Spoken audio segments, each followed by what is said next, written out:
अस्सलाम वालेकुम नाजरीन। तो आज हम आपके लिए लेके आए हैं होंडा सिटी CVT 1.2 मॉडल है 2022 का।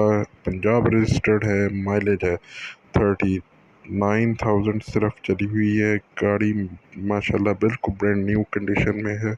ज़बरदस्त कंडीशन है और बहुत ज़बरदस्त प्राइस के अंदर ये मिल रही है। इस प्राइस में आपको कहीं दूसरी गाड़ी नहीं मिलेगी। फॉग लाइट्स लगी हुई हैं, स्पेयर की है अवेलेबल है, टोटल जेन्युइन है, ज़बरदस्त कलर में है और फर्स्ट ओनर के नाम पे ही अभी रजिस्टर्ड है। गाड़ी बिल्कुल लाइक न्यू है और जो इसकी डिमांड है वो है 44,50,000 और कॉन्टेक्ट नंबर है G032196463330।